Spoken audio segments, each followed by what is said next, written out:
Welcome.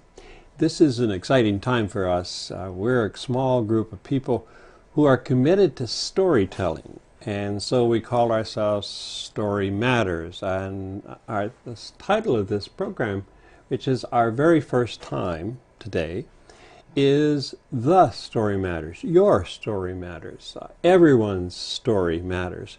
So we are very pleased that we can have a storyteller with us today. Gene Childers is known to us as a teacher in our public school system, a musician, a band director, a choir director, a really good jazz musician, and as an artist, and of course as a storyteller. So I'm going to turn this to Gene and ask him to maybe tell us about himself and tell us about how he became drawn into storytelling in your life. Well, thanks, Len, for those kind words, and I take it as a real honor to be called a storyteller.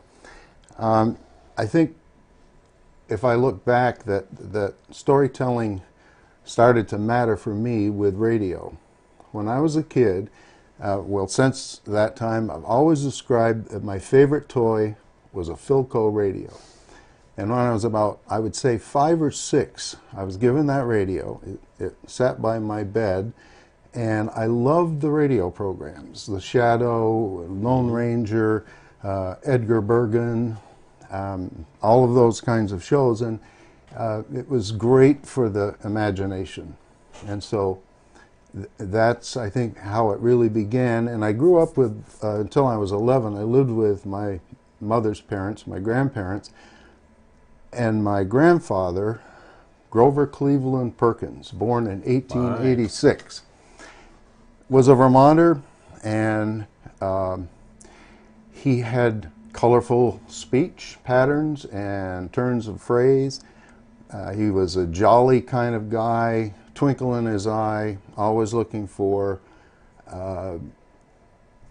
getting a laugh from people or getting their attention when he spoke. And so I think with that, at an early age, I was kind of hooked on the idea of what people said and how they said it. The two together were pretty powerful. Mm-hmm. And I paid a lot of interest to my relatives. I had an aunt, well, she was a great aunt to me. Great Aunt Catherine was straight from Ireland, and she lived in Boston, and she would come to visit, and I would go to see her. And I loved to hear her speak. Everything she said was a story to me. Mm-hmm. And she had another feature, is she read tea leaves and read palms. So I loved having her read my palm. And of course, it was always good news, no bad news. I had another, it was my mother's brother, who was a true character with storytelling and speech. And he had the most distinctive New England accent I think I've ever encountered. I loved hearing it. It was like music, and the tales they would tell. My grandfather telling tales of when the circus came to St. Johnsbury, you know, maybe at the turn of the century. Going to an Irish wake where they propped the guy up in the corner, he said, and put a tin cup in his hand, and every time they'd have a toast, they'd tip a little in his cup. You know, great stories and told in a good, very engaging way. So there were people like that, and then my father was killed in World War II, never knew him. My mother married another military man when I was 11, and we moved, and his background had been, he joined the Navy in the 30s when we had the Yangtze River Patrol. That may not be familiar to everybody, but it's interesting if you look it up, and if you check out the movie or the book, The Sand Pebbles. I don't know if you remember that. I do. That describes that whole event. And there were these gunboats on the Yangtze from the 20s into the 30s, I think up until late 30s, protecting American interests from Chinese warlords and you know, bandits and that sort of thing. Very colorful. And he would tell stories. He was a real talker. I wouldn't say he was a real storyteller, but a real talker. And I love those stories. So and from that, I decided that I wanted to fill my life with as much unusual as I could for the story. Mm-hmm. It mattered a lot to me that these were really wonderful tales to me, and I wanted to have some of those. I didn't want my tales to be just nothing or ordinary. So I think that's how it all kind of began for me. Mm-hmm. Do you remember, were these story times kind of set times you could count on? No. Or were they just impromptu? Absolutely impromptu. And the thing was, I remember in those days, again, starting real young for me, and being interested in music real young as well, I think I was constantly listening for a voice that got my interest, and then I would pick up whatever they were saying. Mm-hmm. I would pay attention to it. And even mundane things told in a pretty distinct way can be very interesting. Mm-hmm. And tell you a lot about the moment, an event, that person. So storytelling does matter, and it matters for everybody. Everybody's got something to say, a point of view, mm-hmm. and if you couple that with their particular voice, we all have a particular voice. You have an ear for hearing voices, right? Yeah, I think so. Yeah. And well, do you remember what age? No, that's in a good way. Yeah. Yeah. Okay. You know. You remember what age you might have been when you became aware that this is what you were. That I had an interest drawn in. To this. I can say that it strikes me at around that same time as the radio, as somewhere in the 5-6-year-old. I remember there was just something about what I heard in the world that really, really mattered. Mm-hmm. What I heard really mattered. Mm-hmm. And like I say, I think sometimes, not with the radio so much, I was there for the story, but the encounters out in the world, I think it often started with that voice that I heard, and then I paid attention to what they said, mm-hmm. and I got caught up in it, in both. Yeah. It sounds like your family welcomed children to participate. Is that? Oh, sure. Yeah. For some families that doesn't. No, I suppose really. Not. Yeah. No, they were, and I had uncles that. I still have one uncle that I love to hear him talk. I like talking with him. He can tell a great story, and he has a very distinct way and manner. And I know other people like to hear him tell stories and hear him talk.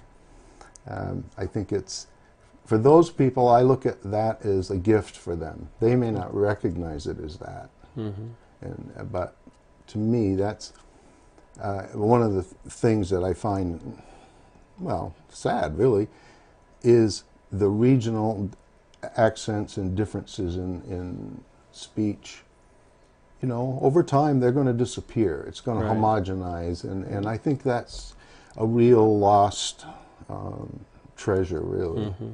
We should embrace those differences. Like where I grew up, heavily French Canadian, as it is here. Mm-hmm. Wonderful sounds. Mm-hmm. And you can go wherever you go, you can still find and hear traces of other ways. You were listening to the people and caught up in the sound of their voices and the accents and the stories they were telling. You also said that you connected stories with objects. Well, is that a Can you talk a little bit about Sure, that? Because yeah. that's can be a valuable way for all of us to realize that they're around us all the time. Right. Well, here's what I'd say is that we spend a lot of time over our lifetimes. We've all been living in a time with cameras, taking photos of ourselves and each other and events and things. We capture the moment. But what we haven't done, most people haven't done, is capture the sounds. Mm-hmm. And what could be better now if you have a video these days? Yes, you get some sound. But wouldn't we all like to hear our great-grandmother and grandfather saying something? Mm-hmm. And it wouldn't really matter what it was. But what if they were telling a story? Wouldn't that be great? And they lived 100 years ago and died, let's say they died 100 years ago. Or if they were reading something, a poem. Anything like that would be really seen as valuable. So here's what I'd make a pitch for, is that we all owe it to posterity, our own kith and kin, to record our voices in a meaningful way. It doesn't have to be highfalutin in any way. And I brought along this little recorder. This, I think, was $100, and it's actually a very good recorder for music or for voice. And very simple to use. I'd recommend it. What I've done is I've taken my life. I haven't completed this project, mind you, but I'm into it. By memory, by chunks of time, elementary school, middle school, or junior high, and so on up through, tried to think of memories and stories, and just a way of organizing it. I put it on cards, and I've allowed space to make notes for myself. And I've got a stack this thick, and it's far from complete. And I have not started telling the stories. I have bought this. I have bought the card that will capture a good lot of hours for it. So I'm that far along. I'd recommend that. You don't have to go to that extent, but I think we owe it to ourselves and others to leave an oral And we legacy. We particularly become aware of that, I think, when we realize that the people who could have told us the stories, or who did tell us the stories, are now gone. And we're the last one, you know. Well, the thing of it is, first of all, everybody has their own take and point of view of life, which is valuable just on its own. But it's like at the scene of an accident. If you get 6 people that witness that accident, they each have a version of that. No one has usually not, the identical same take on it. They don't have the same vantage point. And that's the way I think it is with that. No one should stay away from telling a story because they don't think their version matters. You never know. And so many times when we gather people to tell stories, there'll be someone who will say, "I don't have a story to tell," and so we say, "Okay, that's fine. Listening is good, and listening is really the first indication of how we feel about the other person. We want to listen to them, but often these people end up having some really great stories that they didn't know about or didn't recognize, you know, and it's just a marvelous thing to have. Yeah, and so one way, if people are interested in recording some things, that it does occur to me now. I've spent a good deal of time collecting life events, and that become my stories. I also feel that way about things where I live. And so I've been really drawn over the years to antique things because they come with stories. They arrive in your hands with stories. You may not know them, and you can only guess at some of them based on where it came from or what it is and so on. But I like that. That matters. That matters to me.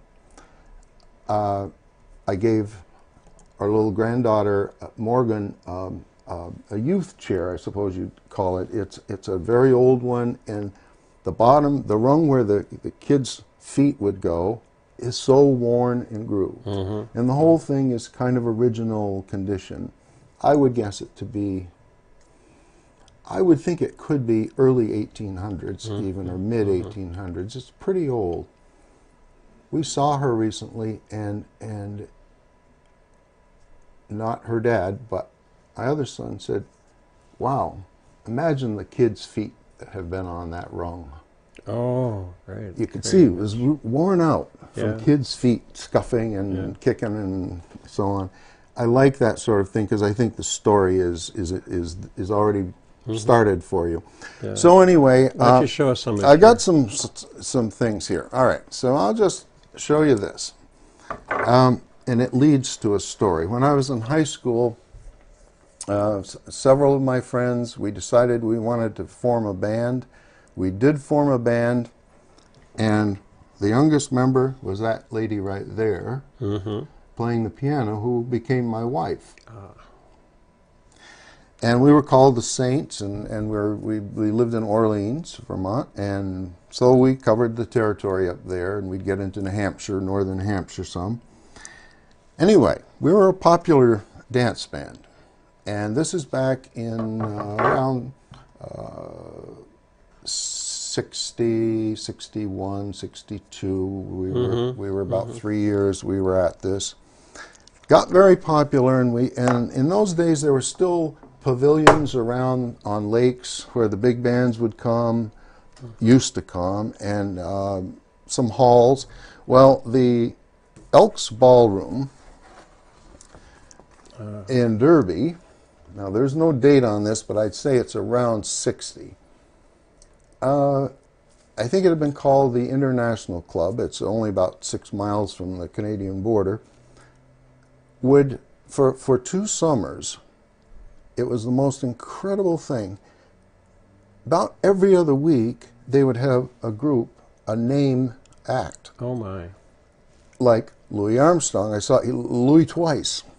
So here's the story that goes. Now, the other connection is those summers, we were the odd band at the Elks Club, alternating with these kinds of things. Oh. And it was a pretty heady. That makes a good Time. story in itself, right? Yeah, it's pretty awesome. Back in my days with Louis. And well, I actually went to his about 4 years ago, his final resting place and where his museum is in Corona, Queens, New Right. York, and I told my story. Where they recorded it. Oh, good. So here's the story. So I was. This would have been the first time he came, and came to a break. And if you remember, Louis had this stack of handkerchiefs, and he'd mop his brow and hold his horn with it.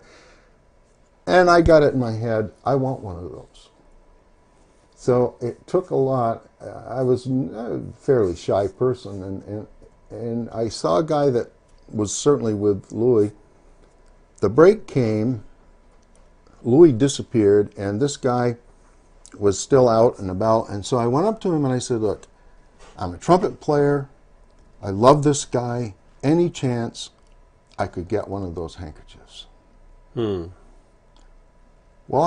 I wasn't expecting what I got.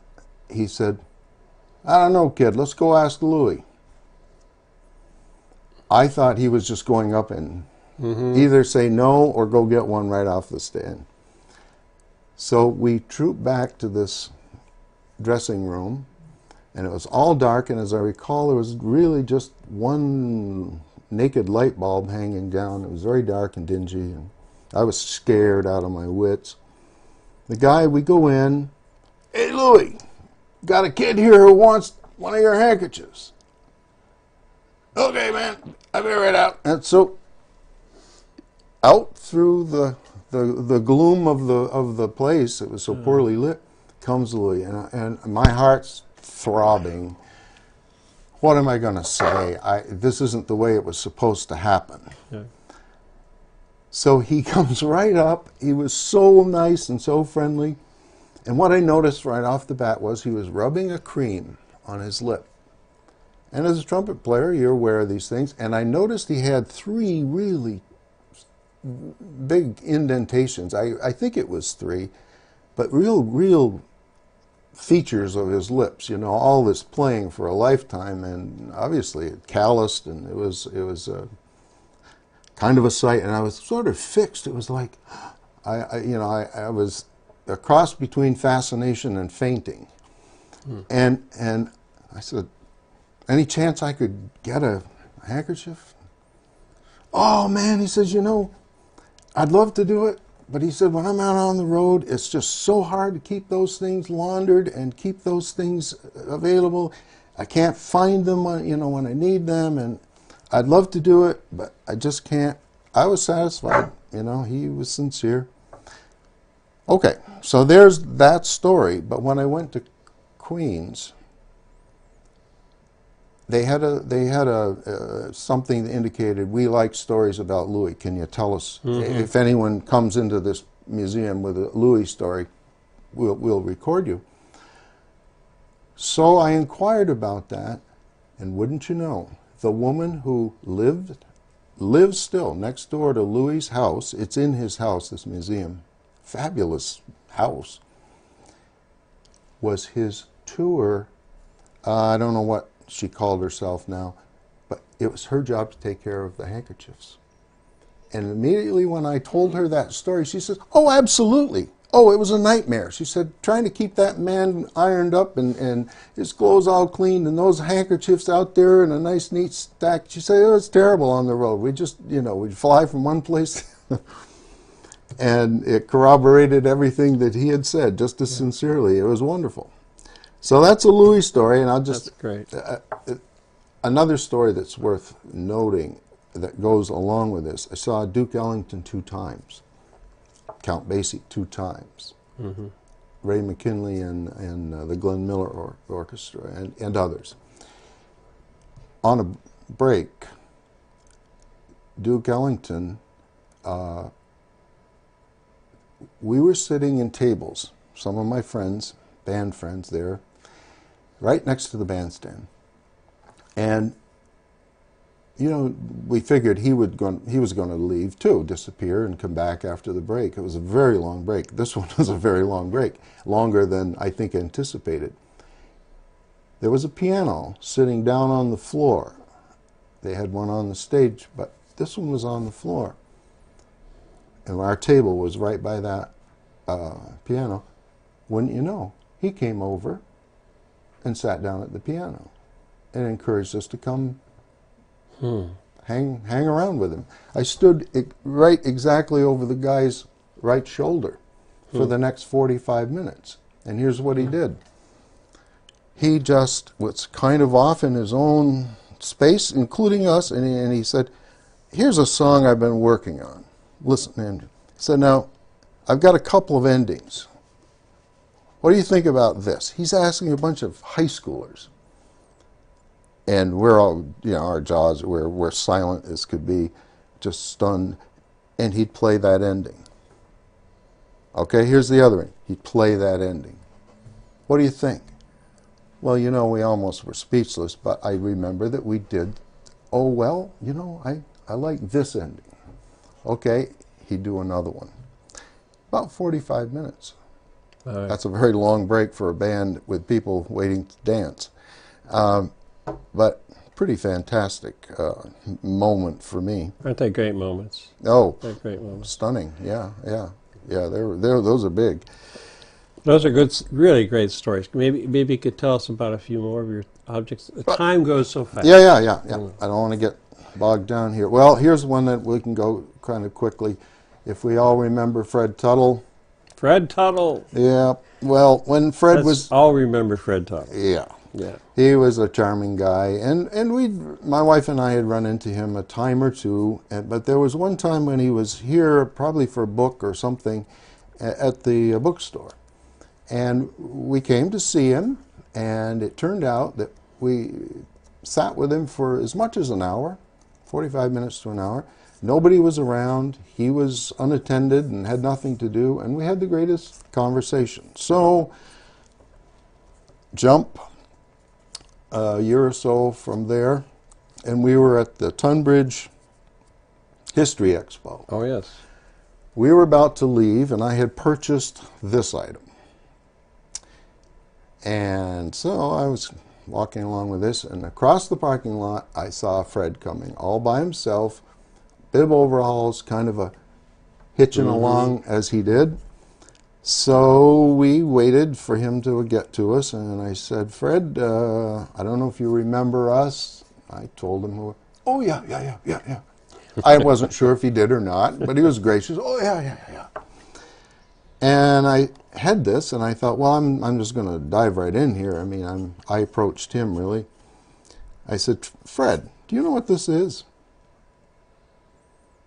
And maybe before he could even respond, I said, it's called a trunnel. Or that's a kind of a corruption of tree nail.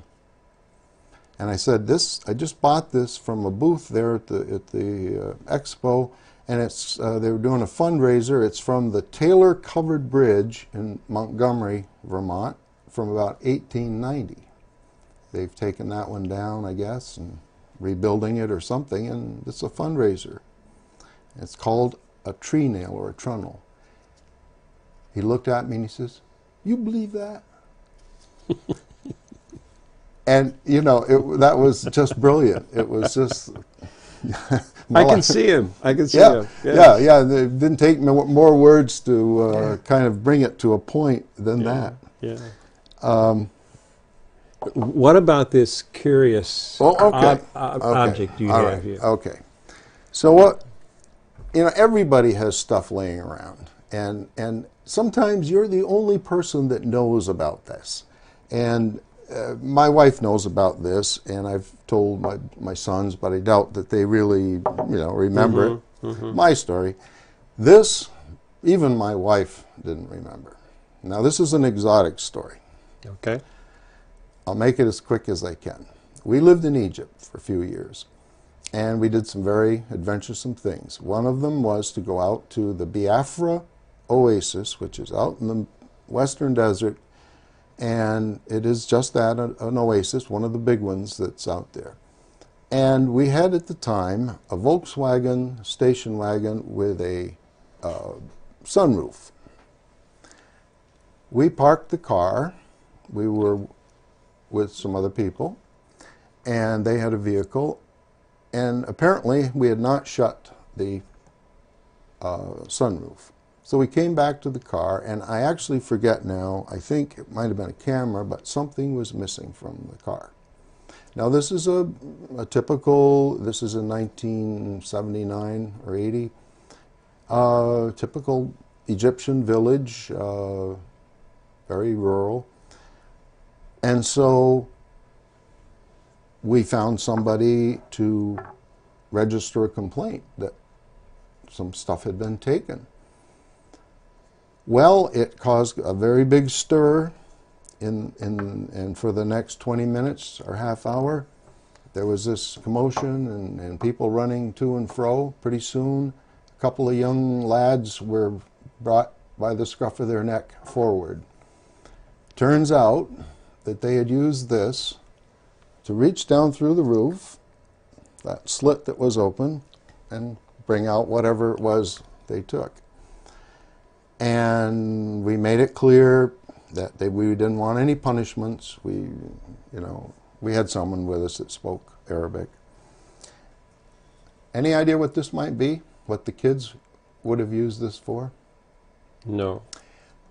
Well, they would take a bicycle wheel, take all the spokes out, and smooth it out as much as you could. And just like in the old days here in this country with hoops, kids would run down the street with a stick and roll a hoop. They would put this bend in that hoop, and they would have fun chasing around with that. That's a great story. And I thought, who would ever guess that? Well, that's because that points at how good it is that we have time to tell stories.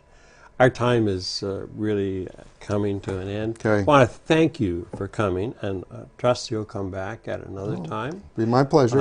And we're talking about music or whatever your storytelling would be. So, Well, last word you want to say to Well, I these would folks? just say thank you for doing a show like this. I think it's very important, and I would encourage people to be thinking about their stories and let you know if they've got some good tales. Yes, we really do want to hear from you.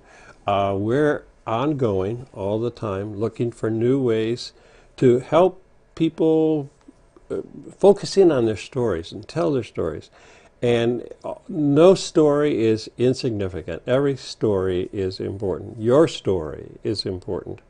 And we want to encourage us to live our lives with the stories that we share. And so we thank you for looking at the show today and for listening. And there will be some little taglines that will tell you how you might get in touch with us. Thank you very much, Gene, and Yeah, thank you Lynn. for this time.